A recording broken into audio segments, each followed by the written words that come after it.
Então, boa tarde a todos. Hoje, dia 15 de julho de 2021, nós vamos dar início à nossa reunião do pré-natal de alto risco. Hoje nós vamos ter a apresentação do caso clínico, a Fernanda vai ficar responsável por apresentar o caso e a Nina o artigo de revisão. Então, Fernanda, assim que você puder, pode apresentar. Então, gente, meu nome é Fernanda. Hoje eu vou apresentar, sob orientação do professor Mário Dias, um caso clínico sobre lúpus em atividade renal na gestação. Então, era uma paciente que foi admitida lá na HC com 24 anos de idade, primeira gestação. Na ocasião, ela tinha 21 semanas e 6 dias e foi admitida no dia 8/5 desse ano, ficou faltando um número ali, por um quadro de anasarca e oligoanúria em contexto de lúpus em atividade. Ela relatava um ganho ponderal de cerca de 25 quilos em 2 semanas. Então, ela admitiu para investigar, esse quadro.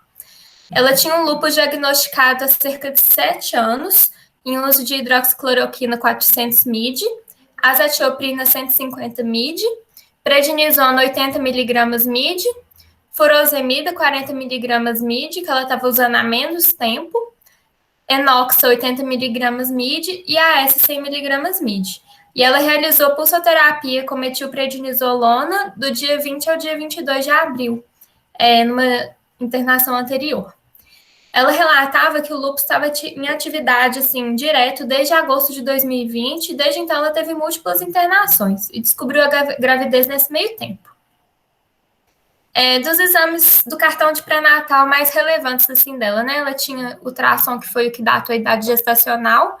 Eu entendi que ela descobriu a gestação nessa ocasião desse ultrassom aí, por volta disso, antes ela não sabia.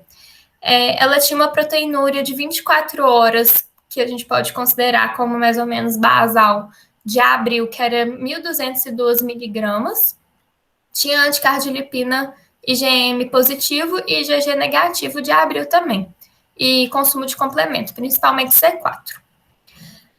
Antes de ir lá para o HC, ela estava internada em um hospital em Vitória da Conquista. E aí ela foi transferida para a BH, foi primeiro no Sofia Feldman e de lá transferiram para HC, pela complexidade do caso. E aí, de mais importante, assim, dos exames da admissão, ela tinha uma albumina bem baixa e já tinha uma relação PC bem alta, de 11,4. E o resto da propedêutica dela era ok na ocasião. E aí ela foi internada, para investigar esse quadro de oligoanúria e anasarca. E aí eu vou contar um pouco de como que foi a evolução dela ao longo do tempo, Ela tinha, além dessas queixas, de muito inchaço e tudo mais, dor articular, principalmente nas articulações distais e lombar bem intensa. Ela evoluía ao longo dos dias com uma diurese bem concentrada e em pouca quantidade e a anasarca que persistia. E aí a investigação foi girando em torno disso. Ela foi acompanhada por nós, pela equipe da clínica médica, da reumatologia e da nefrologia depois. E aí a clínica inicialmente prescreveu albendazol e ivermectina, começaram a otimizar a furosemida.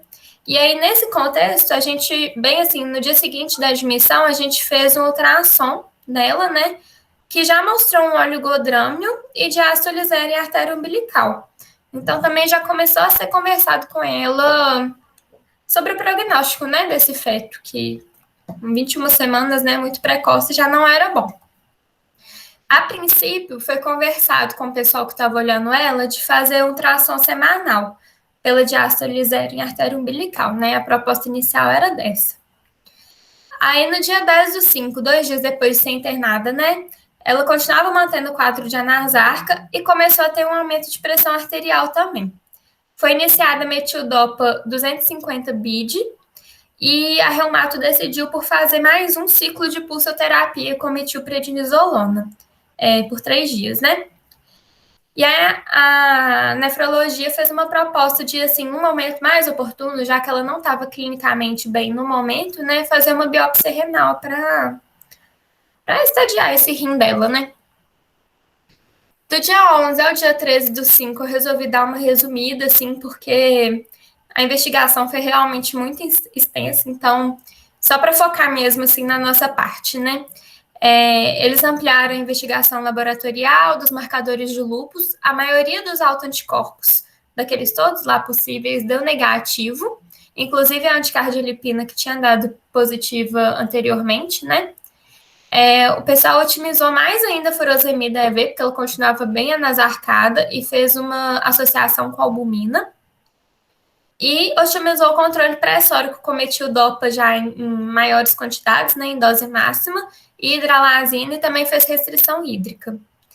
Ela também investigou contração abdominal, que mostrou uma hepatomegalia inespecífica e nefropatia parenquimatosa, então realmente, assim, mostra que provavelmente ela já tinha uma nefrite lúpica mesmo. E no dia 12 pediram outra relação PC para ela, que era de 50,72. E a partir disso pediram uma nova proteinúria de 24 horas. Só para ressaltar assim, que nesse meio tempo todo ela fez algumas propedêutica help, quando a pressão dela começou a dar uma subida, né, e vinha sempre normal. E aí, no dia 13/5, na madrugada do dia 13/5, na verdade, ela fez o primeiro pico pressórico dela, de 180 por 110. Na ocasião, foi prescrito nifedipino de 20 miligramas e solicitaram uma propedêutica HELP. Nessa propedêutica, a maioria dos parâmetros, assim, veio um pouco aumentado o ALT, houve um aumento também mais importante da creatinina, né, que antes era 1. Eles tinham como basal dela 0,8, na verdade, que era um exame de agosto, então já tinha aumentado consideravelmente, né, mas aí fica o questionamento, se poderia ser mais uma questão relacionada à gestação ou da nefrite lúpica mesmo, né? E o resto estava mais ou menos normal, tirando a albumina, né? E nesse dia também a gente da obstetrícia fez outro ultrassom nela, que mostrava, além da diástole zero em artéria umbilical, uma centralização de fluxo e ascite materna mesmo. E nesse dia ela estava realizando a proteinúria de 24 horas, ainda não tinha saído. No dia seguinte, ela continuou mantendo picos pressóricos durante a noite, assim, pico atrás de pico, bem refratário. E aí pediram uma propedêutica HELP na madrugada do dia 13 para o dia 14, que veio, assim, completamente alterada, né? Foi bem característico, assim, de um dia, né, ela tá praticamente normal e no outro dia ela piorou completamente, né? Veio um TGO de 667, LDH de 1.690, creatinina manteve mais ou menos aquilo que estava mesmo, e plaqueta de 53 mil. Então, diagnóstico de pré-eclâmpsia grave com síndrome HELP precoce. Ela continuava, assim, clinicamente do mesmo jeito, sabe? Ela não teve outros sinais de gravidade, tirando os picos pressóricos e a piora dos exames laboratoriais, assim, não teve cefaleia, epigastralgia, nada disso, mas os exames pioraram demais, né? E aí foi optado por interrupção da gestação com a indução do trabalho de parto. Lembrando que nesse dia ela estava com 22 semanas mais 5 dias, então não tinha nenhuma proposta de investir no feto, né? Foi iniciado também sulfato de magnésio, suspensa a azatioprina pela equipe da Reumato por esse aumento das enzimas hepáticas, né? Eles acharam que podia contribuir para a piora, né, das enzimas. E começaram, então, a indução do trabalho de parto com misoprostol, 200 microgramas de 4 em 4 horas. Ela evoluiu com a expulsão do feto natimorto às 17h20 do mesmo dia, fizeram coretagem uterina e ela foi encaminhada ao CTI pela síndrome HELP. Ela recebeu sulfato de magnésio até 24 horas no pós-parto, no CTI, mas ela chegou, assim, a fazer sinais de eminência de eclâmpsia mesmo, sabe? De ficar com reflexo patelar aumentado e tudo mais. Ela recebeu também 600 ml de concentrado de hemácia. E aí, ao longo dos dias, foram fazendo o ajuste de antipertensivos dela, né? Deu para ir diminuindo. Ela teve uma melhora progressiva nos marcadores da síndrome HELP também. E aqui só para mostrar, né? No dia que foi o parto, né? Que a gente induziu o trabalho de parto nela. A plaqueta chegou a 46 mil, né? Tudo bem alterado. E aí foi melhorando aos poucos. E aí, uma coisa importante, que no dia 16 ela começou a ter um aumento de PCR. Ela ainda estava no CTI nesse dia. E ela tinha uma urocultura que mostrava enterococos, e que era resistente a alguns antibióticos, né? Mas assim, ela não tinha sintoma. Então, nessa ocasião, o pessoal ficou um pouco na dúvida, né? Se valia a pena começar antibiótico por esse motivo ou não. E na discussão com a CCIH, primeiramente optou-se por não começar antibiótico só por essa urocultura, porque seria uma bacteriúria assintomática, né? Apesar desse aumento de PCR. Porém, tinha um outro fator que ela tinha, né, essa ascite volumosa, e o pessoal da clínica fez uma punção do líquido acítico dela, que veio sugestivo de PBE, veio com bactéria. Então, eles começaram antibiótico para ela, né? Primeiro para cobrir a PBE, e ela foi realmente melhorando ao longo dos dias. Da nossa parte da obstetrícia, os exames da propedêutica de HELP foram melhorando, né? A gente foi espaçando cada vez mais.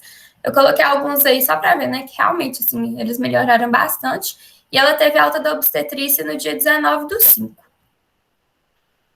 Igual eu tinha falado, né? A paracentese mostrou polimorfonuclear de 705 e tinha essa questão da urocultura. Então, eles começaram tazocin e depois ertapenem para ela no dia... E aí foi o tratamento, né, do dia 19 ao dia 27/5. E depois acabaram que resolveram tratar essa bacteriúria assintomática com ampicilina também, por 7 dias.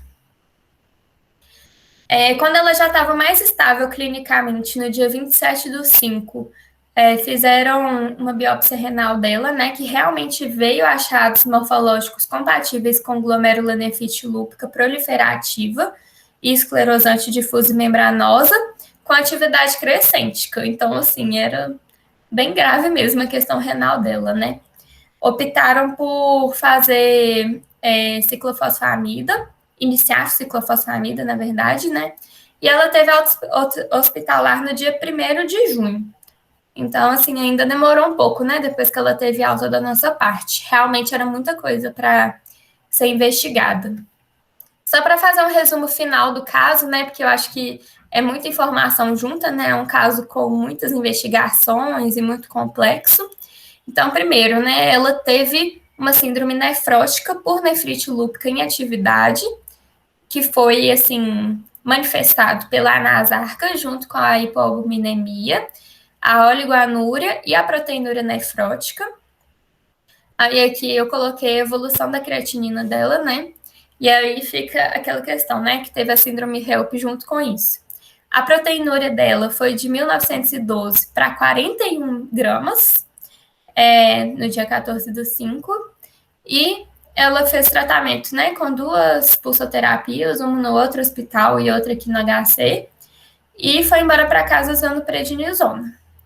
Segundo o diagnóstico dela, né, que foi a pré-eclâmpsia grave com síndrome HELP precoce, e o terceiro que foi a PBE, que foi tratada antes da alta hospitalar, né.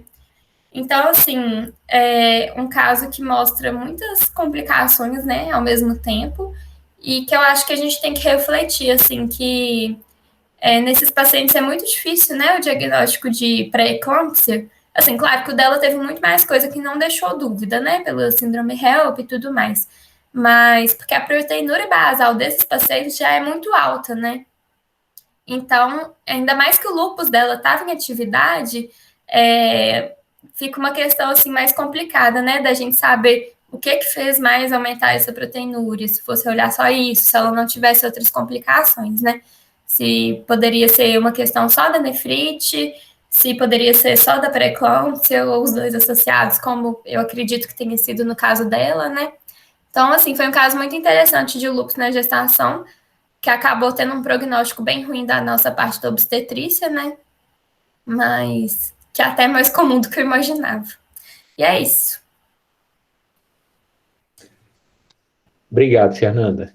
Realmente um caso muito grave que a gente optou por apresentar porque a gente costuma ver no ambulatório pacientes com lúpus muito bem controladas, né? Nossa reumato é muito boa nesse aspecto, mas às vezes a gente pega uma dessas pacientes com uma doença muito descompensada, uma fase muito grave, né? Onde ela não deveria ter engravidado, mas por azar acabou engravidando. Vamos ver a apresentação da Nina primeiro e depois eu abro para os comentários de todo mundo. Nina, pode apresentar o seu. Bom, gente, eu vou apresentar esse artigo, é um artigo de 2016, que, né, traduzindo, ele avaliou os desfechos gestacionais em grávidas com nefrite lúpica, e foi um estudo multicêntrico prospectivo. Para introduzir, né, o tema, como a Fernanda já mostrou um caso de uma complicação típica, né, de uma gestante com nefrite lúpica, que já tinha esse diagnóstico firmado no início da gestação, a mortalidade materna, ela é 20 vezes maior em gestantes com lúpus do que em gestantes sem essa doença. E as complicações mais comuns nessas gestantes são trabalho de parto prematuro, pré-eclâmpsia e síndrome HELP. E a nefrite lúpica, por si, é sabidamente um fator de mau prognóstico em gestantes com lúpus. Inclusive, teve uma apresentação do PNAR há alguns meses atrás, e eu lembro que tinha essa observação. E o interessante desse artigo é que os conhecimentos que nós temos sobre os preditores maternos dos desfechos gestacionais em relação ao lúpus são decorrentes de estudos retrospectivos, e esse foi um estudo prospectivo que teve um número de pacientes relativamente grande. Então, só lembrando que os estudos, né, prospectivos, como todo mundo sabe, são estudos que vão determinar uma população e acompanhar elas longitudinalmente e depois analisar os desfechos, e os estudos retrospectivos, eles partem já dos casos concluídos, analisam esses desfechos e retornam para ver as características dessas populações. E fazendo a análise da diferença entre os dois estudos, os estudos prospectivos, eles são muito bons para analisar variáveis raras, porque como você determina, você seleciona a população e você consegue determinar quais variáveis vão ser aplicadas para cada uma delas, você pode escolher uma variável rara. Mas no estudo retrospectivo, fazer isso, selecionar variáveis raras, requeriria uma população muito grande. Ele é muito bom para você analisar doenças raras, porque você já parte de uma, né, você tem acesso a uma base de dados com um número muito grande de pacientes, e aí fica mais fácil rastrear aquelas que têm uma doença rara.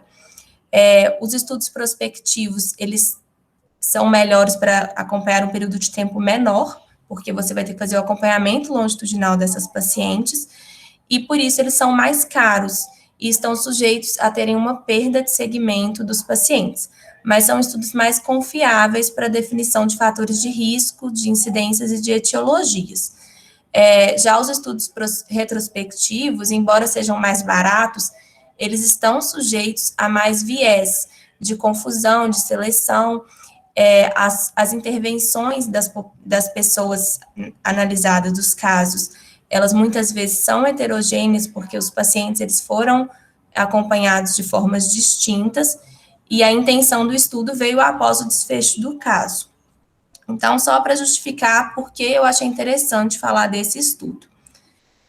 O objetivo dele, então, foi estimar a taxa de risco e os fatores de riscos para complicações maternas em gestantes com história de nefrite lúpica. Ele foi, né, uma série de casos, um estudo observacional prospectivo, e os critérios de inclusão foram gestações que tivessem ocorrido de 2006 a 2013, gestantes que tivessem já um diagnóstico bem estabelecido de lúpus e também um diagnóstico de nefrite lúpica, ou por biópsia renal ou por critérios clínicos e laboratoriais. Ele fez um acompanhamento dessas gestantes desde uma consulta pré-concepcional até após a gestação. E todas tinham que passar por essa consulta pré-concepcional para serem incluídas no estudo. Ele teve uma população relativamente homogênea, 59 das 61 pacientes eram caucasianas e apenas 2 asiáticas, com uma média de idade de 32,9 anos e um tempo médio de diagnóstico de lúpus de 10 anos e da nefrite lúpica de 6,6 anos. Essas gestantes elas foram tratadas, em sua maioria, e tiveram um tratamento relativamente homogêneo. É claro que, né, respeitando ao estágio de doença de cada paciente e as indicações clínicas, mas eles conseguiram manter um controle do tratamento para não ficar muito heterogêneo. Elas foram acompanhadas por uma equipe multidisciplinar, que incluía um ginecologista obstetra, um nefrologista e um reumatologista, e em cada consulta elas recebiam avaliação clínica, além da dosagem de marcadores imunológicos, como C3, C4, o anticoagulante lúpico, o anti-DNA, anticardiolipina, anti-C1Q e a anti-beta-2. Lembrando que o anti-DNA, ele é o anticorpo mais específico e mais relacionado com a nefrite lúpica. Até 24 semanas, essas pacientes receberam consultas mensais. De 24 até o parto, elas foram reduzidas, o intervalo para quinzenais, e no pós-parto foram também acompanhadas até 1 ano após o parto. Os desfechos analisados desfavoráveis foram a ocorrência de pré-eclâmpsia ou de síndrome HELP e a ocorrência de crises renais. Essas gestantes, elas, como já tinham diagnóstico feito de nefrite lúpica, eles avaliaram o quanto elas tiveram de atividade da nefrite lúpica na gestação. E aí o estudo, ele separa as crises renais em crises de proteinúria, pelo meu entendimento, é como se fosse uma crise nefrótica, seriam crises em que havia um aumento da proteinúria de 1 grama por dia, ou em gestantes que já tinham proteinúria prévia, um aumento de 2 gramas por dia, independente da alteração da função renal. E as crises nefríticas eram crises em que havia uma piora da função renal e um aumento da creatinina de 30%. Essas crises ou seriam precoces, que ele estabeleceu como ocorridas no primeiro e no segundo trimestre, ou crises tardias, que seriam aquelas ocorridas no terceiro trimestre e no puerpério. O artigo, como ele pegou uma população muito específica de gestantes, que, como a Fernanda disse, muitas já começavam a gestação com uma proteinúria basal, ele precisou determinar como que seria diagnosticado pré-eclâmpsia em gestantes que já tinham essa proteinúria. E aí ele colocou como referência a ocorrência de hipertensão nova em gestantes que não eram previamente hipertensas, com uma duplicação da proteinúria, ou em gestantes que já tinham hipertensão, uma piora da hipertensão com uma duplicação da proteinúria também. Essa piora da hipertensão, o artigo descreve como um aumento de 15 milímetros de mercúrio na pressão. Essa definição, ela tem nas suas referências citada essa Sociedade Internacional de Estudos de Hipertensão na Gestação, que foi esse editorial clínico de 2001. Porém, quando eu procurei esse editorial, eu não vi essa menção deles à obrigatoriedade de duplicar a proteinúria. Então, já fica aí um questionamento e até uma crítica ao artigo, porque eu não sei de onde que eles tiraram esse valor. O que é dito nesse editorial é que o diagnóstico de pré-eclâmpsia sobreposta, né, em uma paciente que já tem hipertensão e já tem uma proteinúria basal, seria uma piora abrupta e significativa da proteinúria, mas ele não define um valor. E a hipertensão, né, a piora da hipertensão também seria um aumento da hipertensão, mas não é definido nenhum valor em milímetros de mercúrio. Bom, resultado, então, do estudo. Ele inicialmente selecionou 67 pacientes, mas excluindo 7, ficou com 61 pacientes, das quais tiveram 71 gestações, porque como o estudo foi de 2006 a 2013, algumas pacientes engravidaram mais de uma vez. Dessas, cerca de 20% tiveram crises renais, e nessas que tiveram crises renais, a gente vê que teve uma alta taxa de parto pré-termo. 70% não tiveram complicações na gestação, e a maioria dessas chegou ao termo da gestação, e cerca de 10% tiveram complicações de pré-eclâmpsia e de síndrome HELP, e a maioria dessas ou evoluiu para parto pré-termo ou para perda fetal. As crises renais, né, das 14 gestantes que tiveram crises renais, 13 foram crises proteinúrica, e a única crise nefrítica ocorrida evoluiu para decesso fetal. Em quase todas delas, após o parto, a função renal continuou normal e houve uma remissão total da função renal naquelas que pioraram. A proteinúria persistiu em 7 pacientes, mas isso mostrou, assim, que embora elas tenham piorado a incidência de crise renal na gestação, não houve uma piora do prognóstico renal a longo prazo após o parto. A gestação não piorou a função renal a longo prazo dessas pacientes. E em relação aos anticorpos e à análise imunológica, eles perceberam que os níveis de C3 e de anti-DNA, eles foram significativamente associados com as crises renais, sendo que um consumo de C3 estava relacionado à ocorrência de crise renal e um aumento da anti-DNA também estava associado às crises renais, como já era esperado, pois o anti-DNA ele é o anticorpo mais específico para nefrite lúpica. Em relação à pré-eclâmpsia e à HELP, 6 pacientes tiveram pré-eclâmpsia, das quais 5 tiveram remissão total após 1 ano do parto, e apenas uma paciente voltou ao nível basal, né, continuou com proteinúria. E 5 pacientes que eram previamente hipertensas não mudaram esse estágio de hipertensão depois da gestação.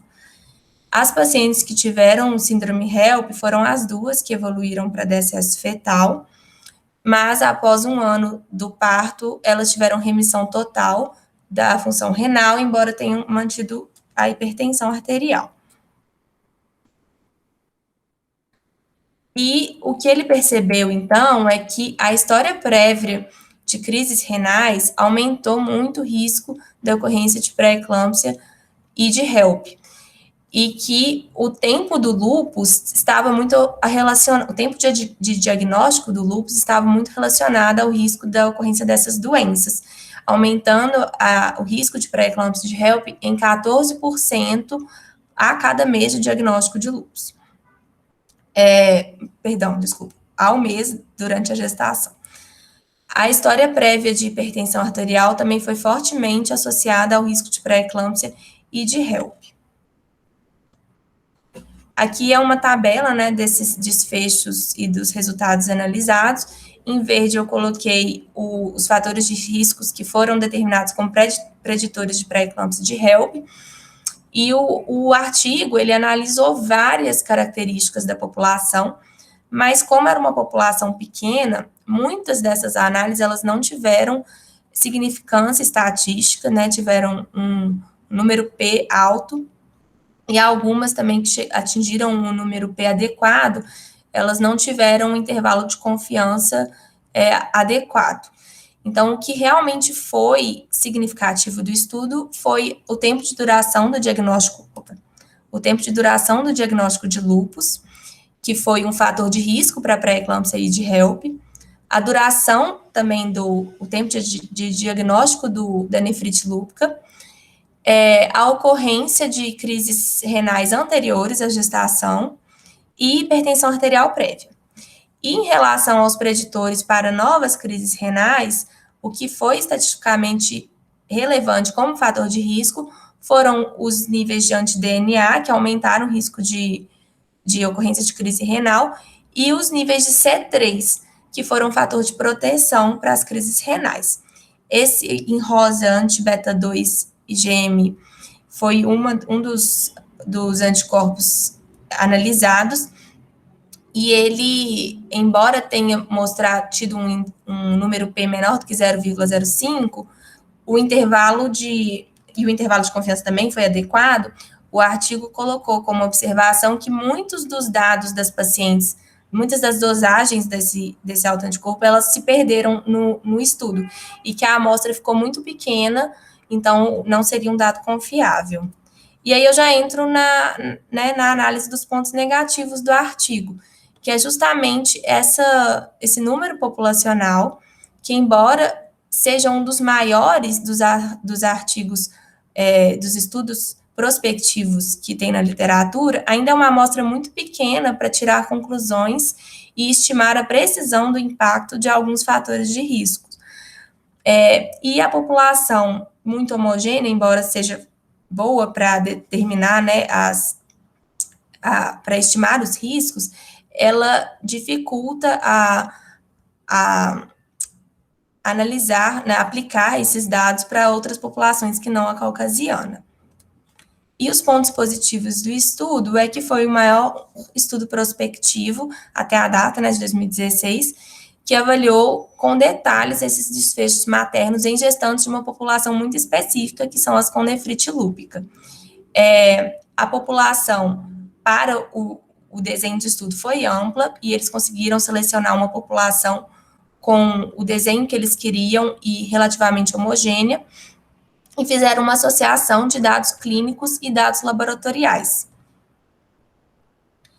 Como conclusão, foi visto que a atividade lúpica no momento da concepção não foi o maior preditor para a ocorrência de crises renais.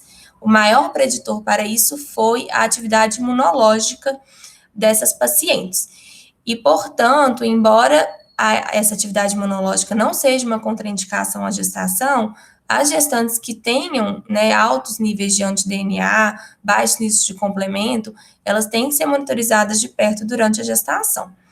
E, portanto, também um aconselhamento pré-concepcional dessas pacientes é muito importante para um desfecho favorável da gestação. A remissão clínica do lúpus antes da gestação, como acontece em várias doenças autoimunes, não é suficiente para prevenir complicações maternas de crises renais, de pré-eclâmpsia e de HELP. Se a paciente ela tiver uma remissão clínica, mas ela tiver altos níveis de anticorpos ou baixos níveis de complemento, ela tem alto risco para ter essas complicações. E o que foi visto é que 1/3 das gestantes tiveram complicações na gestação. E embora a maioria delas tenha sido reversíveis e não causou impacto na função renal a longo prazo, a incidência dessas complicações foi bem maior do que o esperado. E como conclusão final, né, são necessários mais estudos para definição mesmo da predição de risco de complicações maternas em gestantes com nefrite lúpica. Estudos que tenham uma população maior e que sejam aplicados a outras populações também. É isso. Obrigada. Obrigado, Nina. Foi uma bela apresentação. Você até revisou um pouco da parte de estatística, né? De desenho de estudo. Todo o pinar que eu vou apresentar, Mara, eu já reparei que eu começo a revisar coisas fora da obstetrícia. Mas é bom. Na obstetrícia, quando eu vejo, eu já estou Faz revendo. parte do aprendizado, né? A gente revisar essa metodologia estatística. E realmente, por se tratar de uma doença que, felizmente, é mais rara, né, o modelo de série de casos, o modelo retrospectivo, é um modelo que se aplica para essas pacientes, porque realmente você não consegue fazer um estudo prospectivo randomizando essas pacientes, que o N é muito baixo, né? Sim. Então, que foi o que eles tentaram, né, sem randomizar, mas tem esse tanto de limitação mesmo, porque eles não conseguem, né, já, assim, com 61 pacientes já foi um estudo grande, que ainda assim é uma população muito pequena. Porque você já tem o lúpus, que é raro, né? Depois você pega a nefrite lúpica, a paciente descompensada, né? E ainda conseguir um N bom dessas pacientes é difícil. Mas, como a gente pôde observar, realmente são pacientes que têm uma evolução, muitas vezes, desfavorável, né? Igual essa paciente nossa teve, com uma piora muito significativa da doença, né? Chegou a 41 gramas de proteinúria. A gente sempre fica com esse dilema se deve interromper uma gravidez muito precocemente, mas eu acho que no caso dela não teve muito dilema, porque a evolução dela estava tão ruim que a gente nem questionou se dava para esperar um pouco mais, né? A plaqueta caindo, tudo alterando. Então, foi realmente um caso mais dramático, né? Como a gente apresenta frequentemente casos de resultado positivo, é bom apresentar de vez em quando com resultado negativo, para a gente lembrar que é uma doença complicada, complexa, que a gente tem que ficar sempre atento, e ideal, como você falou, é que ela engravide fora da remissão, em remissão, tanto clínica quanto laboratorial, né, imunológica. Sim. Então, ter esses parâmetros é sempre útil aí para a gente determinar o prognóstico e até para aconselhar se ela deve estar no momento ideal de engravidar ou não, né? Acho que o importante nessas pacientes é ela ter uma contracepção adequada também até que ela esteja num momento melhor da vida, num momento melhor da evolução do lúpus, que ela possa engravidar sem maiores complicações, né? Sim, com certeza. Alguém quer fazer algum comentário, gente?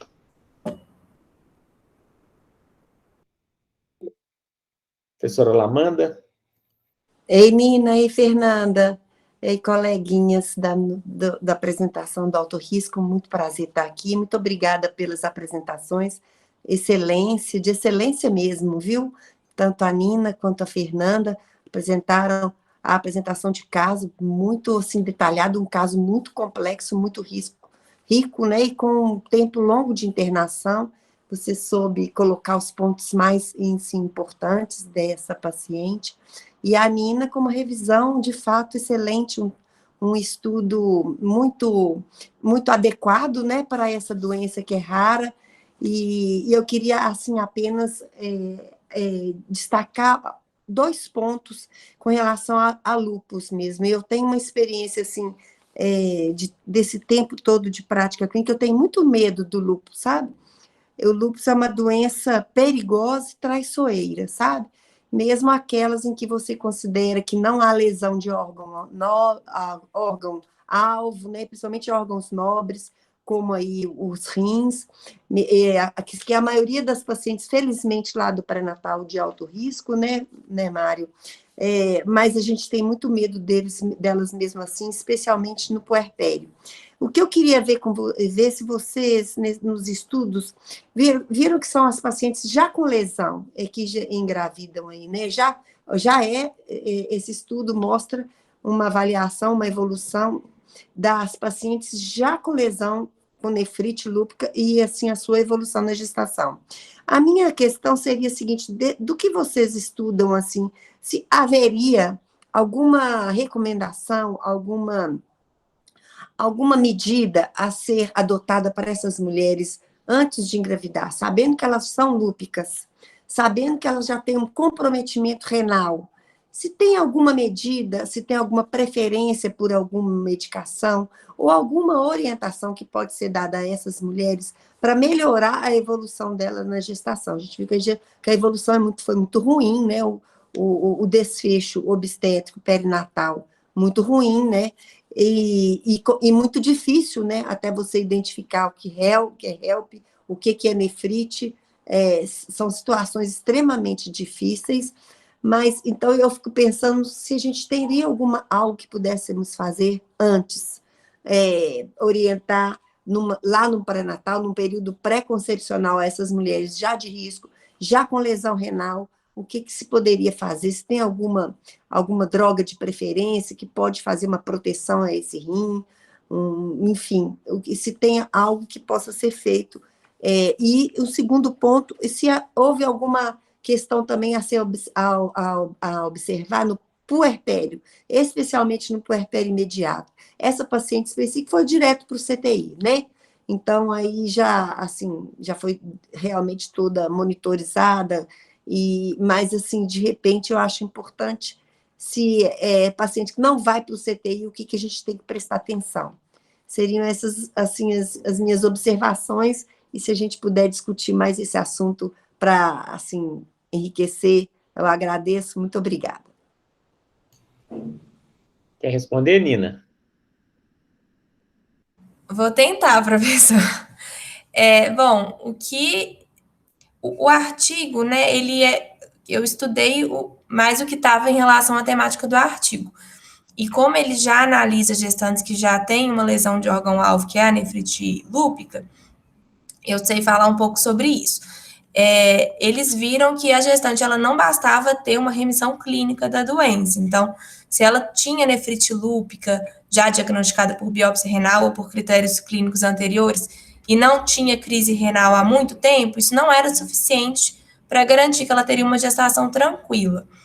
Então, o que ele destaca muito é o padrão imunológico dela tá bom, né, com níveis de complemento alto e níveis de anti-DNA baixo.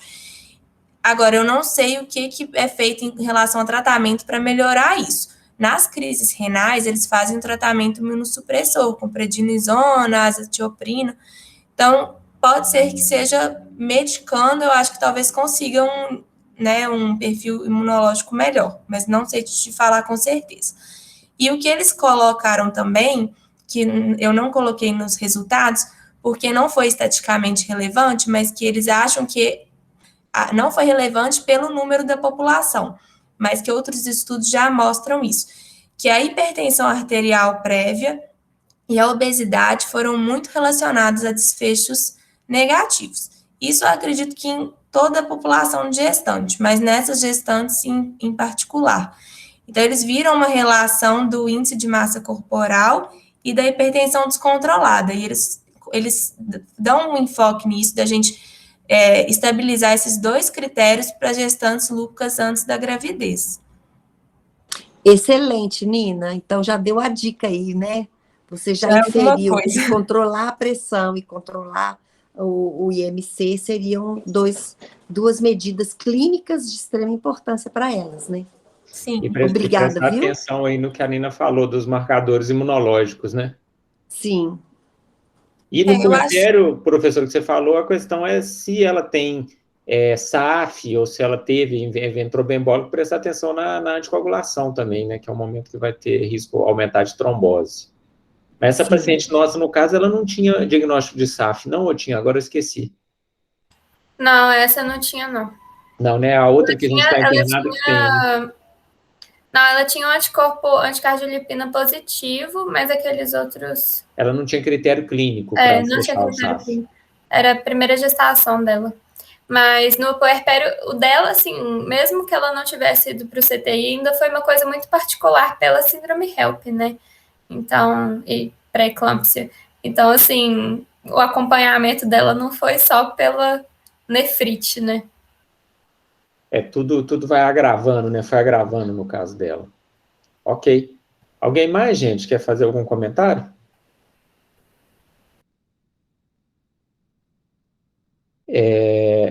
Então, vou agradecer a presença de todos. Muito obrigado.